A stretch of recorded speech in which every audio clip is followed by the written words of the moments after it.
Hello learners! Today, we will be talking about division of fractions. I will give you some examples. In our first example, we will divide a whole number and a fraction. We will write the whole number 5 as a fraction. So we have 5 over 1. Any whole number is understood to have 1 as denominator. The whole number 5 is just equal to 5 over 1. Then, we're going to divide it by 2 over 3. So in dividing fractions,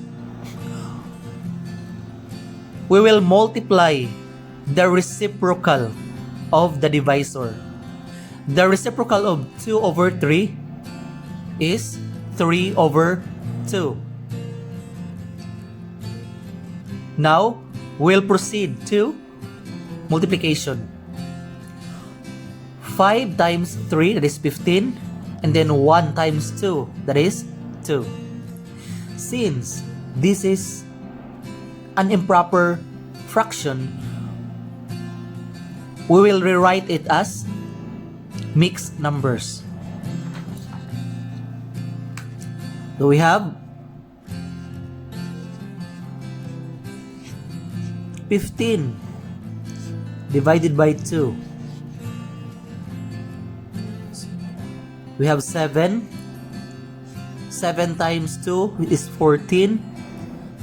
15 minus 14, that is 1. In our previous video tutorial, again, the quotient will be the whole number of the mixed numbers, and then the remainder will be the numerator, and then the divisor will be the denominator. So we have 7 and 1/2. So this will be our final answer. 15 over 2 is equal to 7 and 1/2. Another example. We will going to divide mixed numbers.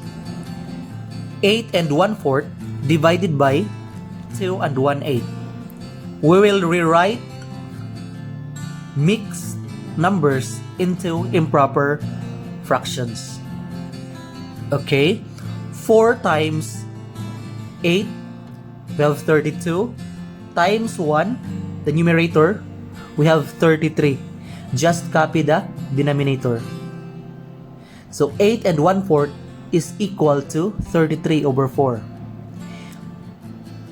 Next, 8 times 2, we have 16. Plus 1, we have 17. Copy the denominator, we have 8. So from mixed numbers, we have now improper fractions. So 33 over 4 divided by 17 over 8.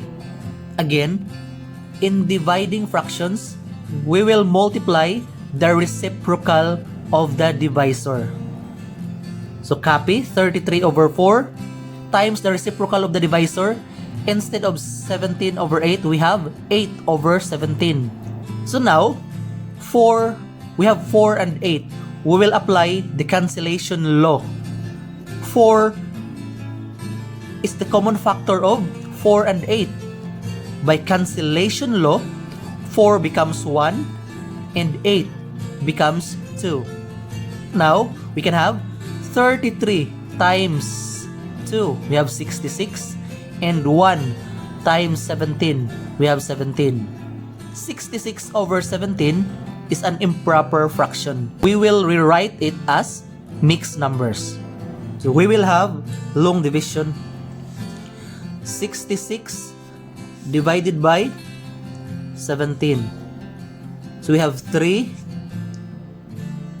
This is 3 times 7, 21. 3 times 1, This 3 plus 2, we have 5. This is 66 minus 51. You have 15. Again, the quotient will be the whole number of the mixed numbers.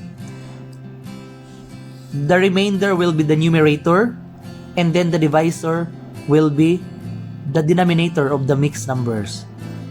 Therefore, 66 over 17 is just equal to 3 and 15 over 17. Did you follow?